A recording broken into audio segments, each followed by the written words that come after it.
This here is my 14-inch M3 Pro MacBook Pro, and it's the machine that I use for all of my development projects. Today, I'll be going over how I get the absolute most out of this Mac and the desk setup I've built around it for development. Firstly, how I've configured macOS is a huge part of what makes this such a nice machine to work on. I start the setup by going to the desktop and dock settings and unchecking show items on desktop, as well as automatically hide and show the dock. These two changes are by far the easiest ones you can make that I found to have the biggest difference in cleaning up my Mac. I do try to limit what I keep on my desktop, but seeing a bunch of icons scattered around is far too distracting and just looks bad. Hiding the sidebar is something I've only started doing recently, but has two benefits. One is you have a little more screen real estate when filling the screen with windows, and two, whatever I keep on my dock becomes less distracting. After this, I download Hidden Bar, which is a free app that lets you clean up your menu bar. I keep only a few items outside, like the weather and the current date, and hide the rest. You can place a divider with Hidden Bar that stores away everything you put to the left until pressing the arrow to reveal them. One of the items I keep visible at all times is Itzycal, which is a really nice menu bar calendar. You can customize it to display the date in whatever format you'd like, and upon pressing it, you get a simple drop-down calendar that you can use to quickly check upcoming events or add another one. This is very useful as I can quickly add something to my calendar when I think about it and don't have to break out of whatever work I'm doing. Next, downloading Brew as a package manager for Mac is a must, as it makes downloading new apps from the command line incredibly easy. This also gives you a quick way to update or delete apps on your system. After this, OhmyZish is a framework for configuring your Zish shell environment and allows for a lot of customizations. Something I've done that I highly recommend you do is set up a Git repo that contains your zishrc file along with any other dot files like your git config, so that anytime you need to set up a new dev environment, all of that is already there for you. In my Zish config, I installed the Git plugin, which shows me my current Git branch in the terminal, and then I configured various aliases to take quick actions. Many of these are for Git as well as pnpm, so that I can quickly run scripts, add packages, etc. If you want to check out any of these dot files for inspiration, I'll leave a link to the repo in the description. Speaking of my Zish shell, the terminal I use is Warp, who are sponsoring this video. I've been using Warp for months, even before they reached out to work with me, and I've been recommending it ever since. Coming from iTerm 2, I found it incredibly easy to swap over, and the big reason for that was the built-in AI features that make running terminal commands much faster. Warp accomplishes this using their agent mode, which lets you use plain English to work through multi-step workflows without ever leaving the terminal. Agent mode can be entered manually, but it will automatically detect natural language as you type. You can ask questions or type tasks directly into the input prompt,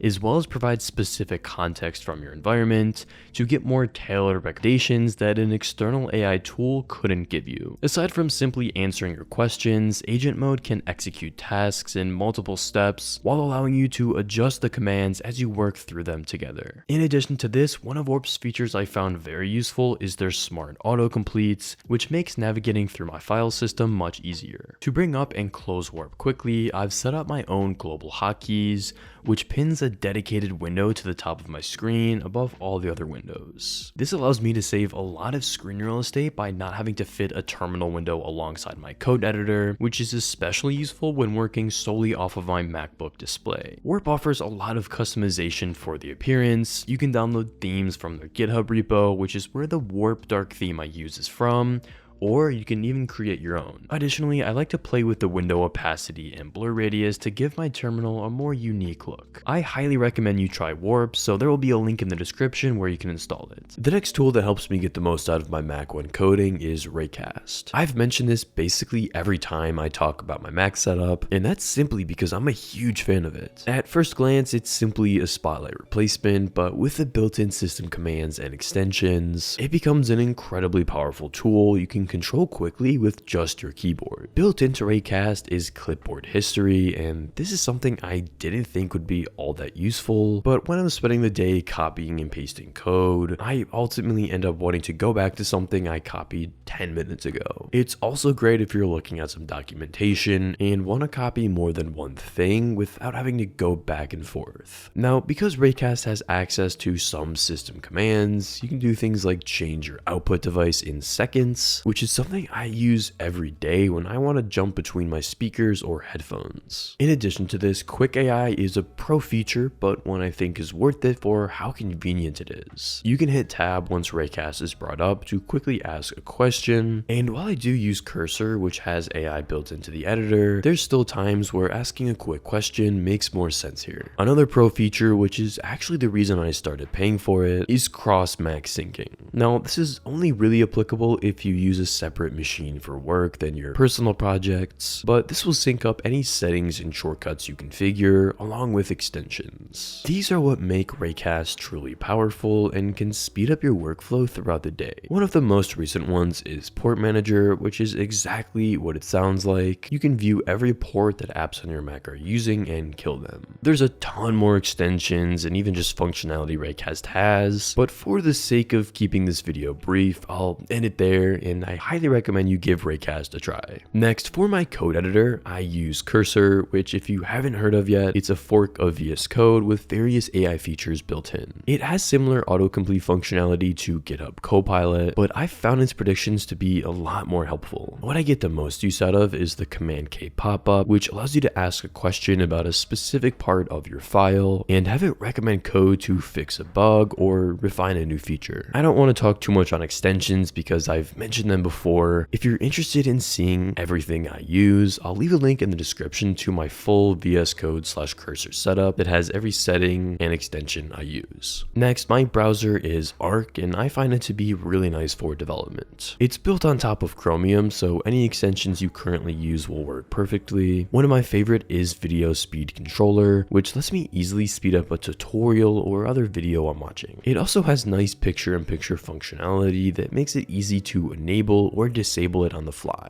The development mode is very helpful and gives you easier access to the various Chrome dev tools. What initially drew me to it though, and what I still love the most to this day, is the sidebar layout. I love having tabs and bookmarks on the left, and that I can hide them when unneeded to create a clean looking browser window. Now, that's essentially all of the apps I use to develop on a daily basis, but when it comes to my tech stack, I use a variety of different technologies. I'm of course not saying any of this is the best or what you should use, but they're what I enjoy and have now come to get comfortable with, so I can build projects a lot faster. First, for all of my front ends, I use Nextjs. This is what I've built my personal site with in various of my side projects. This is a React framework that provides server-side rendering, which makes it great for SEO. This was the main reason I started using it, as I wanted to store my newsletters on a blog. By the way, you can sign up with the link in the description. Its server-side capabilities mean you can run code on the server and build out an entire backend API without ever using a separate framework, which on some smaller projects I do use just because it makes it more convenient. But once the scope starts to get larger, I do still think you should have a separate proper backend. I use Ruby on Rails every day at work, but personally I've been using Nest.js, and just this week I've been learning Golang. Nest is essentially an opinionated JavaScript framework that's built on top of Express, whereas Golang is actually just a language which has a ton of functionality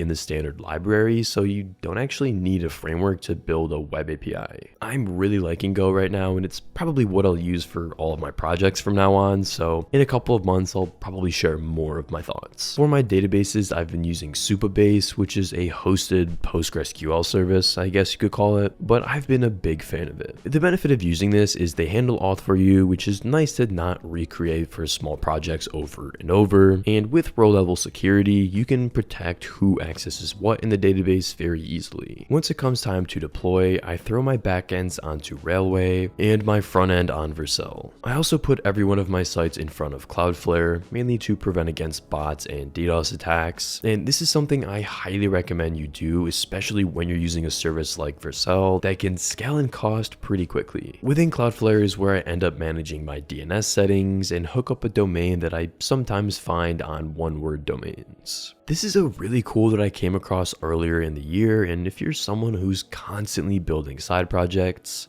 it's great to find short domain names that are available under a variety of different TLDs. You can view a small number for free, but as a one-time purchase of $149, you get access to their entire database that you can filter and sort by popularity and various other tags. Now, the vast majority of the time I'm coding, I'm sitting behind my desk, which is why it's so important I make this a space I can comfortably focus. The first part of that is my chair, the Herman Miller Embody. If you're sitting at a desk every day for over 8 hours, investing in a chair as comfortable as this that can also support your back is definitely worth it in my opinion. I code on a single 38-inch ultra-wide, which I absolutely love. The screen real estate is fantastic and makes it easy to have open my editor, localhost, and documentation on the same wide screen. To the left, I have my MacBook on a stand, which is nice to have as a small secondary display to keep less important things like a video on. I swap between a couple of different keyboards, but I'm back to using the MX Keys Mini, which is a low profile keyboard from Logitech. It's slim and has similar travel to the MacBook, which I've always liked. For my mouse, I use the MX Vertical, which I highly recommend you look into.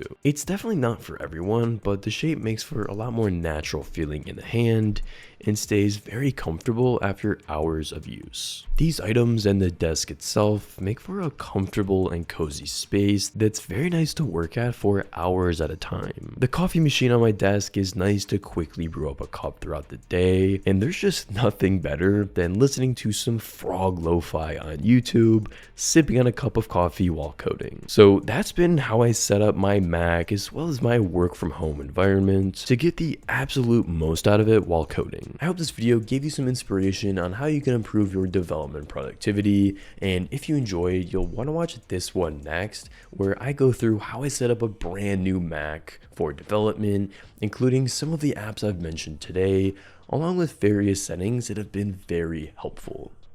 Thanks for watching, and take care.